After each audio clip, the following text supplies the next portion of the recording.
स्वागत करता हूं आप सभी का एक नए और इंटरेस्टिंग वीडियो लेक्चर के साथ। स्टूडेंट, आज के इस वीडियो लेक्चर के अंदर हम पढ़ेंगे द लिविंग वर्ड चैप्टर से रिलेटेड एक और मोस्ट इंपॉर्टेंट पॉइंट के बारे में, जो रिलेटेड है किससे?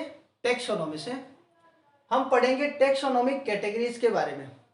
इससे पहले वाले वीडियो लेक्चर के अंदर मैंने आपको टेक्सोनॉमी के बारे में बेसिक नॉलेज दिया था और ये बताया था आपको कि किसी भी ऑर्गेनिज्म को हम क्लासिफाई जब करते हैं तो उसके अंदर अपन को अलग अलग कंपोनेंट्स काम में लेने पड़ते हैं। कंपोनेंट्स का मीनिंग, किसी भी ऑर्गेनिज्म को हम डायरेक्टली एक पर्टिकुलर क्लासिफिकेशन नहीं दे सकते। पहले हम क्या करते हैं, उसकी अलग अलग स्टेप्स को फॉलो करते हैं, तब जाके उसका क्लासिफिकेशन होता है। सबसे पहले हम उसका कैरेक्टराइजेशन करते हैं।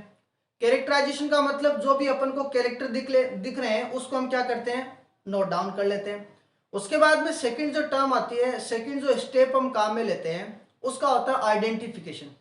बायोलॉजिकल की से क्या करते हैं, हम उसका आइडेंटिफिकेशन करते हैं। आइडेंटिफिकेशन करने के बाद में जितने भी फीचर अपन को दिख रहे हैं उसको करेक्टली आइडेंटिफाई करते हैं। जैसे मान लो इंसेक्ट से रिलेटेड जो फीचर्स हैं, अगर अपन को ऑब्जर्व हो रहे हैं तो हम उसको आगे चल के किस में इंक्लूड करेंगे, इंसेक्ट्स में। ठीक है, फिर उसकी नेमिंग की जाती है। नेमिंग करने के बाद में हम उसका क्लासिफिकेशन करते हैं और क्लासिफिकेशन करने के बाद में हम उस ऑर्गेनिज्म को उसके जो ऑब्जर्वेबल कैरेक्टर है उसके बेसिस पे हम क्या करते हैं, उसको एक कैटेगरी प्रोवाइड करते हैं। ठीक है, जैसे आप एक प्लांट को देखते हो तो प्लांट के कैरेक्टर ऑब्वियसली एनिमल से डिफरेंट होंगे, या एक पर्टिकुलर प्लांट के कैरेक्टर दूसरे पर्टिकुलर प्लांट से क्या रहेंगे, डिफरेंट रहेंगे। तो आप बता सकते हो कि कुछ ऐसे ऑब्जर्वेबल कैरेक्टर है जिससे आप एक प्लांट को दूसरे प्लांट से डिस्टिंग्विश कर पाते हो। तो ये जो डिस्टिंग्विशन है उसी के बेसिस पे हम क्या करते हैं, एक अलग अलग कैटेगरी प्रोवाइड करते हैं हर एक ऑर्गेनिज्म को। ये कैटेगरीज रिप्रेजेंट करते हैं किसको, टेक्सोनोमिक कैटेगरीज को। ठीक है, क्लासिफिकेशन क्या है? Classification of organism is not a single step. Organism का क्लासिफिकेशन सिर्फ एक ही स्टेप से रिप्रेजेंट नहीं होता है, बहुत सारी स्टेप्स आती हैं तब जाके एक ऑर्गेनिज्म को हम क्या कर पाते हैं, क्लासिफाई कर पाते हैं। और ये जो सारी स्टेप है ये किसको रिप्रेजेंट करते हैं, एक हायरार्की को। एक हायरार्की रिप्रेजेंट की जाती है अलग अलग स्टेप्स से। वो सारी स्टेप्स मिलकर क्या बनाती हैं, एक हायरार्की ऑफ टेक्सोनोमी या टेक्सोनोमिक हायरार्की। अब देखो इसके अंदर क्या है, ईच स्टेप्स रिप्रेजेंट रैंक और कैटेगरी। हर एक स्टेप किसको रिप्रेजेंट करी है, रैंक और कैटेगरी। तो हम ये बता सकते हैं कि टेक्सोनोमिक कैटेगरीज अपने पास कौन कौन सी हैं, एक बार आप देख सकते हो। ये अपने पास टेक्सोनोमिक कैटेगरी है, किंगडम, फाइलम, अगर प्लांट की बात करें तो डिवीजन। नेक्स्ट आता है क्लास, ऑर्डर, फैमिली, जीनस और स्पीसीज। ये अपने पास क्या है, ये कैटेगरीज है, टेक्सोनोमिक कैटेगरीज है। इन कैटेगरीज को फॉलो करके हम किसी भी ऑर्गेनिज्म को क्या करते हैं, क्लासिफाई करते हैं। ठीक है, ईच स्टेप्स रिप्रेजेंट रैंक और कैटेगरी। इसकी जो हर एक स्टेप है, ये स्टेप ये स्टेप ये स्टेप, हर एक स्टेप रिप्रेजेंट करते हैं किसको, रैंक को और एक कैटेगरी को। या तो बोल सकते हैं हम रैंक या बोल सकते हैं कैटेगरी। अगर आप इस सीक्वेंस को याद रखना चाहो तो याद रखना, देखो, king, play, chess, on, fine, grenade, soil. ठीक है, टोटल नंबर कितने हो गए, 7 कैटेगरी हो गई है। Category is the unit of classification, और ये जो कैटेगरी है वो एक यूनिट है क्लासिफिकेशन की, क्लासिफिकेशन की इकाई है। ये बहुत सारी इकाई मिलकर क्या बनाती हैं, हायरार्कियल यूनिट, और हायरार्कियल स्टेप्स का फॉर्मेशन करती हैं। Each rank can be called as taxon, और हर एक कैटेगरी को या हर एक रैंक को हम क्या बोलते हैं, टेक्सोन। और प्लूरल वर्ड क्या काम में लेते हैं हम इसके लिए, टेक्सा। ठीक है, जैसे वीट एक टेक्सा है, वीट एक टेक्सा है, लेकिन वीट के अंदर हम बात करें स्पीसीज, मान लो वीट की स्पीसीज है एस्टिवम, तो एस्टिवम उसका क्या हो गया, एक टेक्सोन। समझे आप, हर एक रैंक उसकी रिप्रेजेंट की जा रही है किससे, टेक्सोन से। राइस एक टेक्सोन है, ठीक है, लेकिन उसका जो सटाइवा स्पीसीज हम उसको क्या बोले, वो उसका एक टेक्सोन है। उसी तरीके से इंसेक्ट एक टेक्सा है, इंसेक्ट क्या है, टेक्सा है। मैंगो एक टेक्सा है, एलिफेंट एक टेक्सा है, इससे आप बता सकते हो कि टेक्सा और टेक्सोन में क्या डिफरेंस है। Taxon represents any level of grouping of organism. ये जितने भी लेवल आपको दिख रहे हैं उसके हर एक लेवल, कोई भी एक लेवल को हम क्या बताते हैं, टेक्सोन। और हम टेक्सोन डिसाइड करते हैं on the basis of easily observable character. किसी भी ऑर्गेनिज्म के कुछ जो इजीली ऑब्जर्वेबल कैरेक्टर है उसके बेसिस पे हम बताते हैं उसका टेक्सोन। ठीक है, जैसे आपने ये बता दिया कि फ्लावरिंग प्लांट्स हैं और उन फ्लावरिंग प्लांट्स के अंदर, किसी प्लांट के अंदर जो ऑब्जर्वेबल कैरेक्टर है वो है उसके सेपल, और सेपल के नंबर कितने हैं, तो आप बता सकते हो कि उसका ये जो इजीली ऑब्जर्वेबल कैरेक्टर है वो उसको एक प्रोवाइड करेगा क्या, टेक्सोन।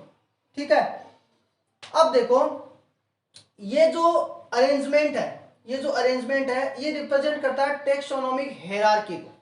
टेक्सोनोमिक हेरार्की क्या है, देखो during classification arrangement of taxonomic categories in descending order. Arrangement of taxonomic categories in descending order, उसको हम क्या बोलते हैं, टेक्सोनोमिक हेरार्की। ये अपने पास क्या है, अलग अलग टेक्सोनोमिक कैटेगरीज हैं। सबसे हाईएस्ट लेवल के ऊपर है वो किंगडम, उसके बाद में आता फाइलम। और अगर हम प्लांट्स की बात करें तो यहाँ पर आएगा डिवीजन। प्लांट का क्लासिफिकेशन होगा तो फाइलम की जगह हम कहाँ मिलेंगे, डिवीजन को। फिर आता है क्लास, फिर आता है ऑर्डर, उसके बाद में फैमिली, जीनस और स्पीसीज। ठीक है, इनके अंदर जहां जहां मैंने स्टार लगा रखा है मतलब क्लास, ऑर्डर, जीनस और स्पीसीज, एज वेल एज एक और है जिसका नाम है वेराइटी। इसको दिया था केरोलस लिनेइस ने, इसने बताया था इनके बारे में सबसे पहले। ठीक है, क्लास के बारे में, ऑर्डर के बारे में, जीनस के बारे में, स्पीशीज के बारे में और वेराइटी के बारे में। बाद में इसको वेराइटी को डिस्कार्ड कर दिया गया और 7 जो है ऑब्लिगेटरी कैटेगरीज को आईसीबीएन ने अप्रूव किया। ये जो 7 दिख रहे हैं इसको क्या किया, अप्रूव किया गया और इनको बोल दिया 7 ऑब्लिगेटरी कैटेगरीज। ऑब्लिगेटरी का मतलब किसी भी क्लासिफिकेशन में ये ऑब्लिगेशन है कि इन कैटेगरीज को तो फॉलो करना ही पड़ेगा। ठीक है, ये हाईएस्ट लेवल है और ये क्या है, लोवेस्ट लेवल। तो एक टेक्सोनोमिक हायरार्की के अंदर सबसे जो स्मॉलेस्ट कैटेगरी है वो क्या हो गया, स्पीशीज, और सबसे जो लार्जेस्ट कैटेगरी है हमने उसको क्या बोल दिया, किंगडम। तो लार्जेस्ट से स्मॉलेस्ट, इसका मतलब ये जो ऑर्डर है ये कौन सा हो गया, डिसेंडिंग ऑर्डर। और ये ऑर्डर जो हो गया स्पीशीज से किंगडम, मतलब स्मॉलेस्ट टू लार्जेस्ट, ये हो गया असेंडिंग ऑर्डर। तो कोई बोले टेक्सोनोमिक हायरार्की को आपको असेंडिंग ऑर्डर के अंदर अरेंज करना है तो आपको करना है स्पीशीज टू किंगडम। अगर आपको डिसेंडिंग ऑर्डर के अंदर अरेंज करना है तो आपको करना है किंगडम से स्पीशीज। ठीक है, एक पॉइंट और इंपॉर्टेंट, अगर हम किंगडम लेवल की बात करें और किंगडम लेवल से जैसे जैसे नीचे की ओर जा रहे हैं तो इंक्रीज स्पेसिफिकेशन। स्पेसिफिकेशन का मतलब स्पीशीज लेवल के ऊपर जो कैरेक्टर है दो ऑर्गेनिज्म के बीच में वो ज्यादा मिलते हैं। ठीक है, जबकि अगर किंगडम लेवल के ऊपर बात करें तो जो कैरेक्टर है दो किंगडम के एक दूसरे से बहुत कम मिलेंगे, जबकि दो स्पीशीज के कैरेक्टर आपस में मिलने के चांसेस बहुत ज्यादा होंगे। तो हम बोल सकते हैं कि जैसे जैसे ऊपर की ओर बढ़ते जा रहे हैं स्पेसिफिकेशन है वो डिक्रीज होता जा रहा है, और जैसे जैसे हम नीचे की ओर जा रहे हैं स्पेसिफिकेशन क्या होता जा रहा है, इंक्रीज होता जा रहा है। ठीक है, एक और इंपॉर्टेंट पॉइंट के बारे में बात करते हैं और वो रिलेटेड है किससे, कैटेगरी, कैटेगरी और टेक्सोन से रिलेटेड। ठीक है, देखो कैटेगरी किसको रिप्रेजेंट करती है, एक रैंक को और एक लेवल ऑफ ऑर्गेनिज्म। एक ऑर्गेनिज्म का एक लेवल बताती है, जैसे किंगडम एक लेवल है, फाइलम एक लेवल है, क्लास एक लेवल है। ठीक है, जबकि टेक्सोन जो है वो लिविंग ऑर्गेनिज्म को रिप्रेजेंट करता है। टेक्सोन किसको रिप्रेजेंट करता है, लिविंग ऑर्गेनिज्म को। फॉर एग्जांपल जैसे जिया मेज। ठीक है, जैसे मैंने बता दिया ओराइजा सेटाइवा। ठीक है, जैसे आपने बता दिया वीट, ये सारे रिप्रेजेंट करें किसको, टेक्सोन को। आप बता सकते हो जैसे रेप्टाइल्स, आपने बता दिया रेप्टाइल्स, तो जितने रेप्टाइल्स हैं वो रिप्रेजेंट करें किसको, टेक्सोन को। जबकि कैटेगरी क्या हो गई रेप्टाइल्स की, रेप्टिलिया। तो रेप्टिलिया एक तरीके से कैटेगरी है, नॉन लिविंग कंडीशन है जो एक लेवल को रिप्रेजेंट कर रही है, जबकि टैक्सोन एक लिविंग ऑर्गेनिज्म को रिप्रेजेंट करता है। आई होप इस तरीके की कंडीशन एक टैक्सोनॉमिक कैटेगरी को और एक टैक्सोन को आइडेंटिफाई करने के लिए बहुत ज़्यादा यूजफुल होगी। अब देखते हैं एक इम्पोर्टेंट ICBN के कुछ सफिक्स हैं जो हम क्लासिफिकेशन के अंदर काम में लेते हैं। तो अगर हम लिखते हैं फाइलम, किसी फाइलम का नाम लिखते हैं, तो इस फाइलम के लास्ट में हम क्या लगाते हैं, फाइटा लगाते हैं। जैसे हम बात करें एक डिवीजन की, जैसे क्लोरोफाइटा, फियोफाइटा, वो किसको रिप्रेजेंट कर रहा है, एक डिवीजन को, फाइटा आ गया। एक आता है क्लास, क्लास के लिए हम क्या सफिक्स काम में लेते हैं, ओप्सिडा, जैसे ब्रायोप्सिडा, टेरोप्सिडा, लाइकोप्सिडा, ये आ गया। ओप्सिडा आ रहा लास्ट में, इसका मतलब ये सफिक्स हम काम में लेते हैं किसके लिए, क्लास से। तो इस तरीके की कंडीशन जब भी अगर आपको मिलती है, ये सफिक्स इस तरीके के दिखते हैं, तो आप क्या बताओगे, वो एक क्लास है। ऑर्डर के अंदर हम काम में लेते हैं एल्स, जैसे सेपेंडेल्स, ये एक एल्स आ रहा है, इसका मतलब ये रिप्रेजेंट कर रहा है इसके सफिक्स को। फिर आता है फैमिली, फैमिली के अंदर आ गया जैसे एसी, एसी के अंदर जैसे क्लोरोफाइसी, क्लोरोफाइसी, फियोफाइसी, एसी आ रहा लास्ट में, इसलिए रिप्रेजेंट करा किसको, फैमिली को। और एक बार इसमें काम में लेते हैं आईडी भी इसके लिए काम में लेते हैं।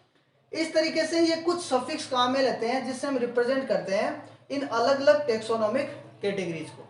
आई होप ये वीडियो आपको पसंद आया होगा, और अगर वीडियो पसंद आए तो आपको चैनल को सब्सक्राइब करना, वीडियो को लाइक करना। Thank you so much.